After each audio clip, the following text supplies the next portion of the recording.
whole. So welcome back, everybody, to another exciting episode of this fantastic podcast built for us. I just want to welcome the two people that are joining me this evening. We've got Jim and we've got Vish. Really good to meet you guys. And tonight we're going to be talking about stress, obviously work-related stress, and particularly in the construction industry, which is a real issue, no matter what trade, no matter what level you're working at. It's a real thing. So I don't know, Vish, if you want to sort of give us an experience, good, bad, or indifferent, to get this important conversation started. Yeah, I have a question for you there. Sorry. What's the difference between stress and mental health? Or are they related, or are they different, or is there a difference? It's my ignorance and not fully understanding it. So, well, okay. I personally think that there's a distinct difference. They can both be unwanted bedfellows, but I think they are different. I think many of us can suffer stress in everyday life, let alone just at work, without it actually adversely compromising our mental health. It still threatens and it challenges and it's difficult, but it doesn't always venture into compromising your mental health. That's my understanding of the difference between the two. Okay. Yeah, I think that's a really interesting topic, because when we talk about mental health, I think we forget that every single person has mental health. It's just on a spectrum. Now, some people are at a really good state of their mental health. Other people are at a state of they can't get out of bed. So everyone has got mental health. And Jim, I think you've asked a really good question of stress. Now, we never talk about the positives of stress and the negatives of stress, because there's the negatives of stress which can affect your mental health in a negative way, but there's also the positive side of stress, which kind of gets things exciting. It gets the things a bit spicy, if you like. And I think it's always interesting where people say, I'm feeling really stressed out. Are you feeling a good stressed out, or are you feeling a really, really bad stressed out? So that's a really tricky question, because it's kind of like, is stress and mental health a different thing? Well, yeah, it is, but then it can also be brought in together. So it really depends on the person and the circumstance. Yeah, interesting that, because obviously you don't know my background, but I'm in a wheelchair. I'm paralyzed the waist down, and I have my right leg amputated, and I have 2 forms of cancer, and I had sepsis, and I got MRSA, and I got my right leg amputated, and I had 2 pressure sores on my bum, right? And then unfortunately, we lost our daughter to February of 23. So, but I wouldn't think, well, I don't know, stress. I'd never get stressed right now. I always have known that I would come out the other side. So is that the positive side of stress then? Would that be what you said? So for me, the positive side of stress would be, when you're really excited about something and you're feeling a bit stressed about it. So for example, I felt stressed coming onto this podcast because it's a bit, it kind of plays with your nerves. If you've got butterflies in your belly, and that kind of stress is quite exciting and it's good for you. But then the stress of, the circumstances you're in, obviously, I'll be honest, I actually quite admire you. I followed your journey. I'm a yeah. So I'm a bit of a fan of yours, actually. Your stress is obviously completely different, but I appreciate you saying you haven't felt that stress, because you've always seen the light at the end of the tunnel, and that's beautiful. That's absolutely beautiful. That really is. That's very unique as well. Very unique. It is. It really is, and it's a sign. It's a sign of your, something else that we don't always talk about. We can grow and develop from trauma, can't we, as human beings? So absolutely, yeah. And Jim, you're a shining example of that. But to go back to your point, Vish, about the stress and the differences, you've really articulated that well, because I can remember within construction, I was doing some health and safety work for, a relatively big construction company, and I had nervous, sort of almost excitable stress. And it wasn't the type of stress that was going to get me down. But, this brain of ours, this weird, wonderful, complicated thing, it can give us these alarm bells, can't it? It can give us, the systems in there. Anxiety is another one. You can feel a good anxiety, but it's just an alarm, and it can be a warning.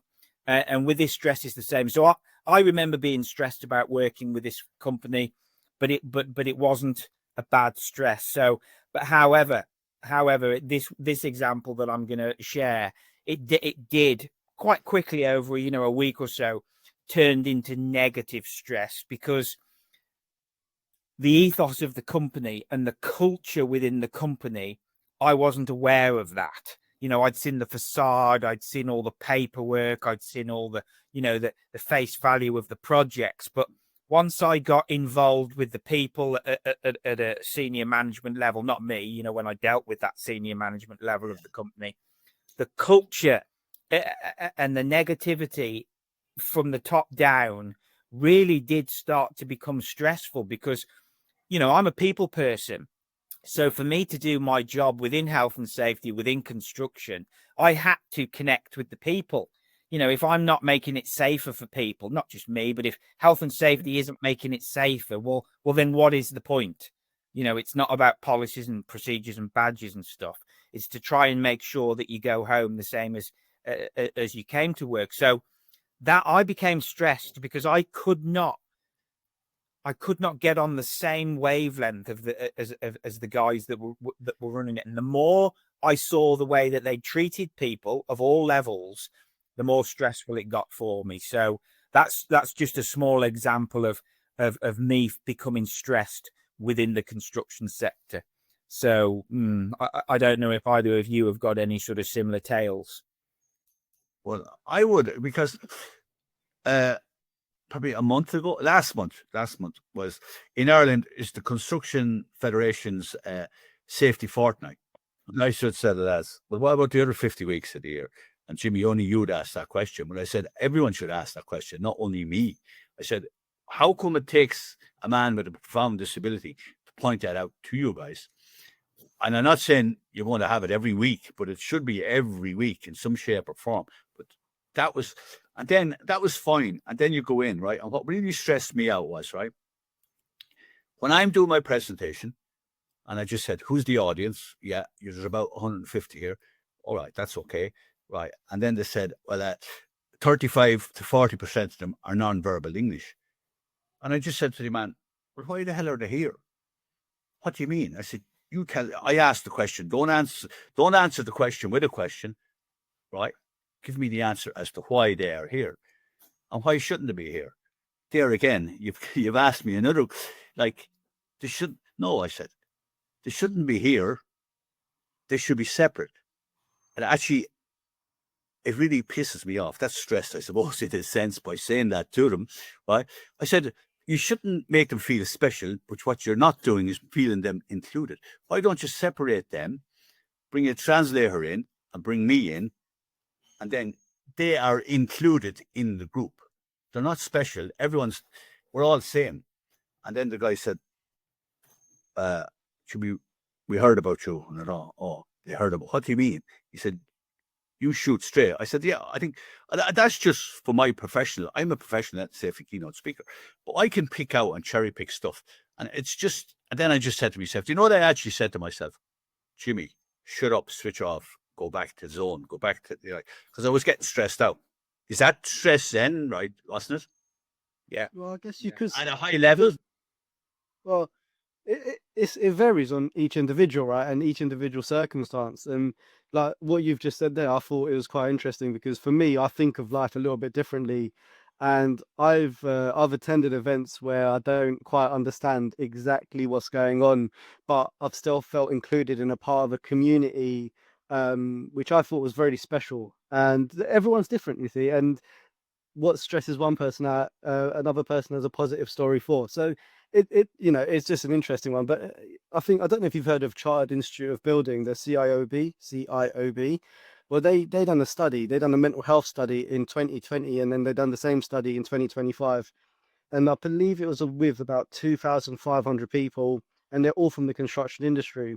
And stress was at 94%. So in the construction industry, It's absolutely Phenomenal. ridiculously high. Yeah. And then we kind of have to kind of dig into why is the construction industry under so much pressure, so much stress. And then you just look online, don't you? And we're trying to build what 1.5 million homes in 4 years. We've got a workforce which hasn't got we haven't got the workforce to accommodate it. We're 251,000 workers short, so we're trying to employ 83,000 workers each year, every year for the next 3 years. And we kind of ask, why are we stressed? Well, we're stressed because we're under a ridiculous amount of pressure. Most of us are working 7 days a week. And then the other thing that we don't take into consideration is our bodies. Like, honestly, look, I know this is obviously more challenging for you, Jimmy, but I'm 31 years old. I don't have the same body I had when I was 24 years old. 24-year-old Vish had a I strict. could do a new one if any of you know where I can go on or spare parts or something, lads. Wait, I'm glad you got last. No, Why age you? Sorry, why age you, Vish? what's that, mate? 31. You're I'm 31. 31 years old. Yeah, I'm You're 31 years baby. old. You're baby. Why? Uh, Yeah. mate, honestly, I've been in the industry for 16 years. So Yeah, you're baby. How old are you, Jimmy? I am a 7 and a 3. Oh, that's amazing. You're looking good on it, son. You're looking good on it. yeah, Well, good for you. I'll meet you both in the middle. I'm 55. Some mornings I feel like 155, but I am 55. Yeah, well, you're in the middle. He's the young lad. You're the you're the younger lad, and I'm the old lad. That's it. Right. But wait a minute, you just get this stress. I No, never really until you mentioned stress. I never even thought about stress. Like I don't think I get stressed, but maybe I do, and subconsciously I don't mean it. You know, maybe Do you do I or find don't? Do we all get stressed? Do you think? here's a question for you, Clive? Sorry, Josh, go on. No, I got a question for you. Right? Do you feel as if the more we talk about these topics, the more awareness we build to give people that knowledge, like we have today with Jim? Do you think these conversations are having a positive impact or a negative impact on people? Yeah. Well, Without doubt, and again, this because of what we do. You know, I'm a speaker myself, so I'm biased perhaps, but I don't think that there's any doubt that having conversations like this ourselves, sharing these conversations with people on this wonderful podcast, can only be a positive thing, because I'm still learning. You know, I'm learning all the time. I'm learning from mistakes. I'm learning how to recognize things. I learned an awful lot when I had my own mental health breakdown. You know, I went from, I'd been in the RAF. I had 20 years in the MOD. You know, I was Mr. Ordinary, you know, no matter whatever that means. And I ended up in psychiatric hospital, you know, from being just about red hair, definitely a big gob, you know, full of confidence, to zero confidence, no perspective, and a massive identity crisis.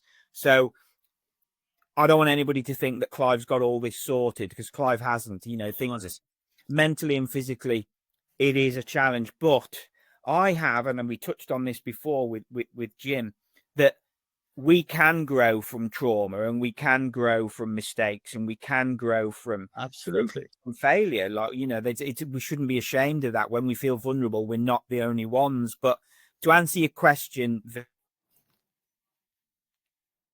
conversations we have, but it's the critical conversations that we will stimulate elsewhere.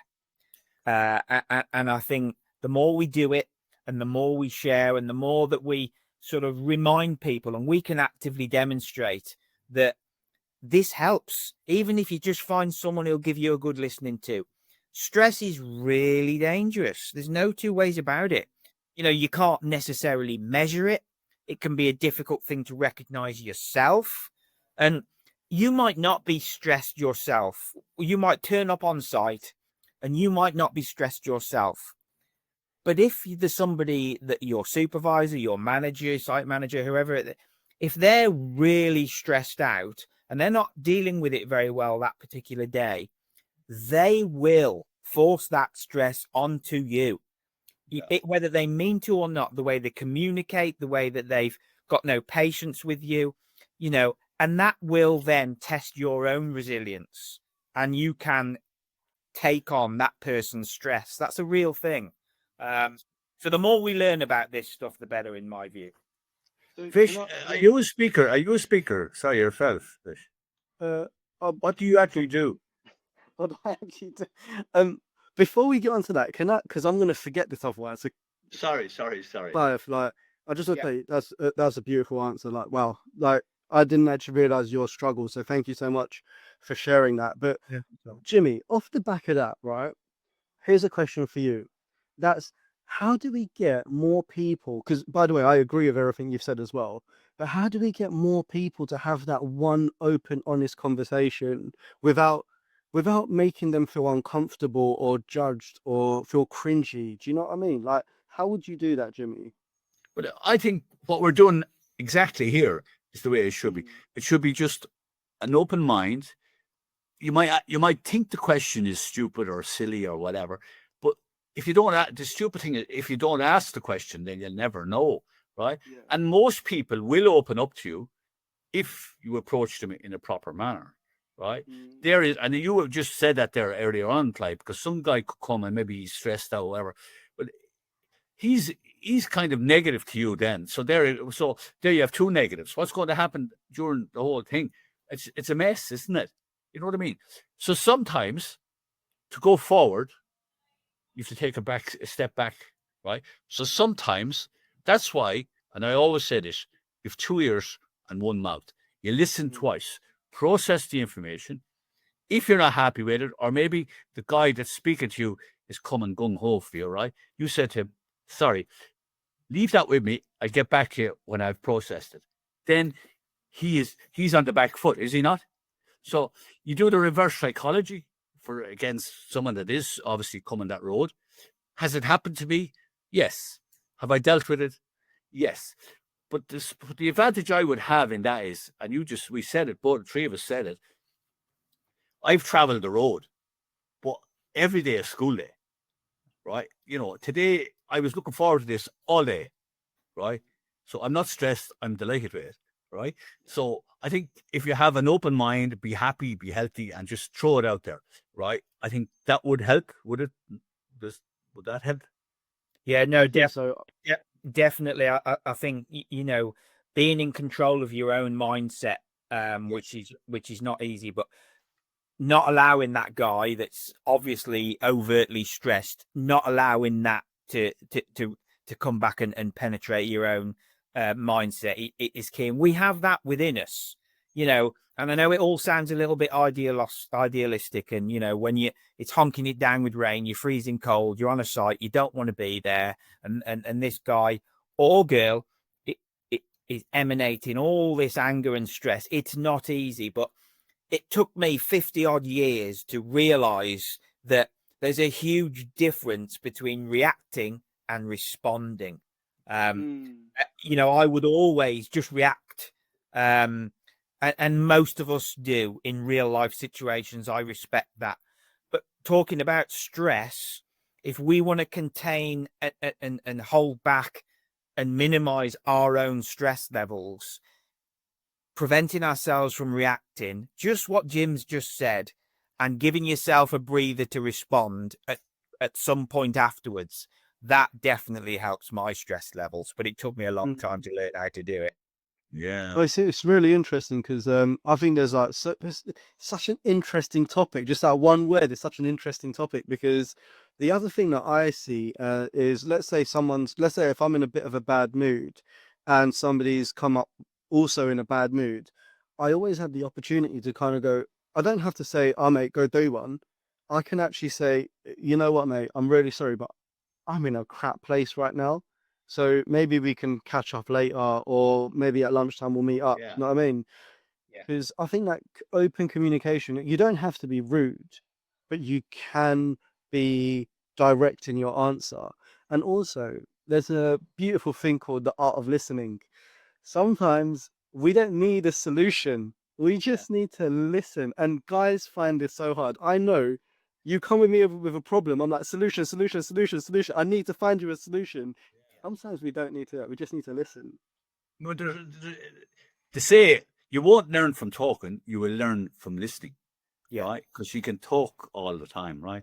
But if someone now within the construction industry, especially now, I do a lot. But no, we're just. Are you involved in construction as well, Vish? Were you in? I'm an electrician of serial engineers. Right. Okay. Well, hands on. Right. There you go. Right. But in some of the audiences there, you bring these guys in, and some of them, a Kango wouldn't get into their head. Never mind, you could speak to them forever, right? And I have noticed, even during conference or presentations, a big conference, whatever, and some of the guys are on the phone or they're not tuned in or whatever, right? You know what I used to do early on in the play? I reacted to that, right? Which was a disaster, but I learned from it. And now I'd say to you, man, did you see the lad on the phone? He said, no. Did you not see him? No, it'd be very hard for you to see it. And he said, why is that? I said, you're sitting down in the audience.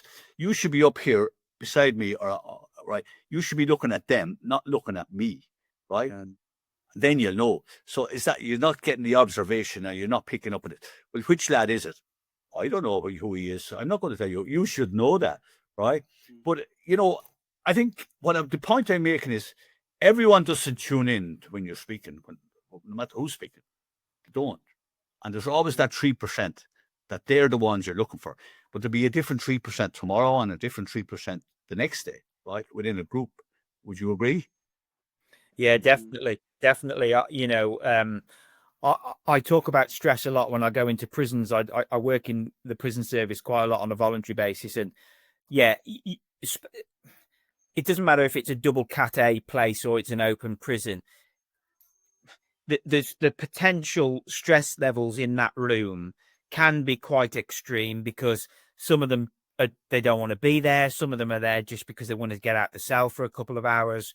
So you can feel that, and as a speaker, and just as a human being and as a people person, you can read the room, and you see the people that are on their phones or they're just not listening. But if I showed any form of stress or even nerves before stress, I don't feel that. But if I did, they would pick up on it straight away. Yeah. And they would probably just treat me as another bland, vanilla person to come in, talk at them and not with them. And that stress would ruin the whole thing. Their stress levels would go up, mine would and it would be we might as well just call it quits.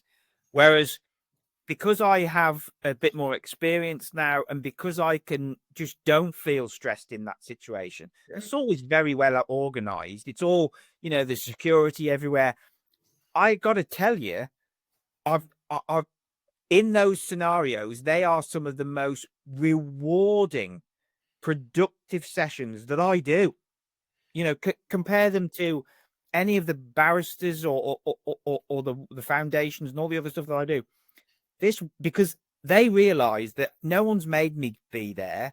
No one's paying me to be there. I want to be there because they might not get a chance to talk about this sort of thing.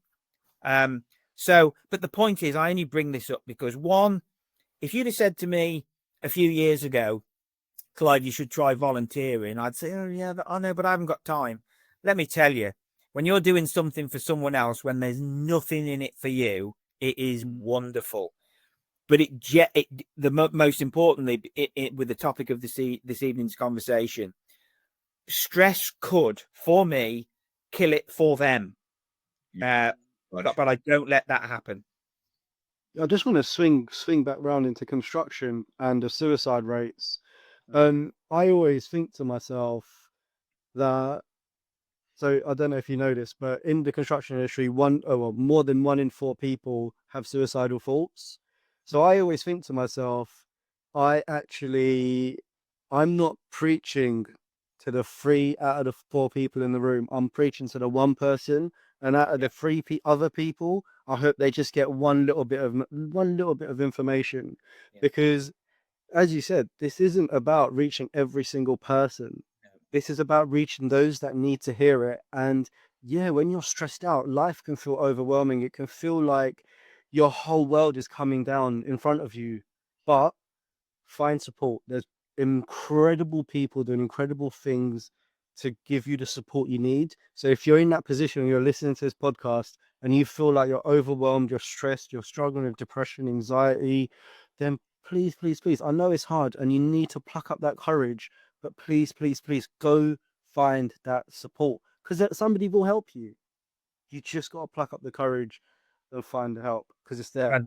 Fantastic point. And also don't think that it has to be somebody that is immediately in your network of loved ones or close friends, because sometimes it could be a complete stranger, and sometimes that is easier.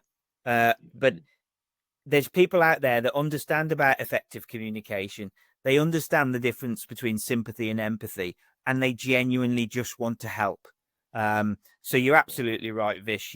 Be brave, learn some self-compassion, remind yourself that you're not the only one.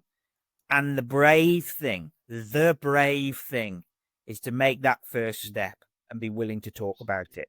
However, And something that amazing that did happen from the last podcast was, this got posted on social media and a young man reached out and he got to have a phone call. Yeah, and you got to have that phone call and you think to yourself, these podcasts, that the job was done. It reached one person, and what an incredible feeling of he got to speak to someone on the phone. He felt better, he felt relieved. And that's exactly why we spend in our evening doing this. We're hoping to reach that one person who needs to hear it and just help them. Just help them. That actually happened to me yesterday. And again, and I know this guy 15 year. I met him. He was a big job in Network Rail. He was senior management, right? So he got divorced. Obviously, that can happen, right? So, but that's all settled now. Now he's a different job, but he's not allowed to do the job because he's controlled by others. So he's mentally and he's physically, well, more mentally challenged. And what am I going to do, Jimmy? And what do you think I should do, or whatever? I just said to him, and I won't say his name, but anyway, just said John is his name. I said, I told you before, what you need to do now is, right, you need to go into that room on your own, give yourself a psychological kick in the ass, and just say to yourself, I'm not only as good as these guys, I am better than these guys. Be positive about it, right? And if you keep knocking on the door, you will get in. But if you give up knocking, you won't get in, right? So is your mental health challenged in your job? And he said, yes. Why? But it's not what I want to do and all this. Well, I said, you had better go and have a look at yourself, have a look at the options, hang in there. Christmas is coming. You have your kids. You're okay with that. So why don't you just have a chat with yourself, right? Subconsciously, we all have a chat with ourselves. You know what I mean? And he said, Jimmy, what would I do without you? Well, you just give me a buzz, right? Right. And obviously, and I just said to him then, well, I'm in a wheelchair and I've only one leg, so I can't give you a physical kick in the ass, but I can give you a psychological kick in the ass, right? And sometimes guys need a psychological kick in the ass, or whatever. Now, I shoot straight. That's the way I do it, right? That's just me. It works for me, and it works with my audience, and it works with people, and I'd like to think it works. See what we're doing here now? We're all sharing experiences, right? And everyone has an experience. Do they share it? That is the challenge for them, isn't it, really? So if you have a challenge, just speak to someone. And there's no point knocking on the door. Just with that door's open. If you have daylight in the door, you're in, right? Yeah. That's it. That's it. Great. You see, great. I have the most positive mindset ever, but I have to have it for me, right? Because I am the only challenge I have on a daily basis is me, right? And I have massive support from my wife and family. And now I'm with you guys. So all I'm doing is making new friends, right? Allies and friends. That's what it's about, right? Because my daughter passed away. Do you know what she said to me? And you tell your audience this. You live every day. You only die once. So be happy, be healthy, and be safe, and look after yourselves. That's it. Do what we're doing. Communicate. Directly communicate. So Thank you, Jimmy. Yeah. Nope, I think Clive has. And Vish, thank you so much for all your insights tonight. You know, we've I believe we've bagged another fantastic episode there. And I think the message is really important and really clear from us three. Nice to meet you, by the way, Vish. Sorry, Clive. Yeah, no, absolutely. But the message here is very clear. Anybody, they can reach any of us through our platforms. You can find us. There's no problem. Or go to somebody. But the point is, do it. Speak to somebody. Get that going. And it's the most important step. But thank you very much for. And there's, just before we go, Steve Kirby. He's one of our group as well. He's the idea guy. He's brilliant as well. Yeah, no, he absolutely is. He's fantastic. So there's another episode from Built for Us, and thank you very much for giving us the time. Don't forget to follow and subscribe, and we'll see you next time. Cheers. Thanks for viewing this episode. We really appreciate your support. Remember, follow us, subscribe, share with a mate, join us live. Built for Us. Let's build something stronger together.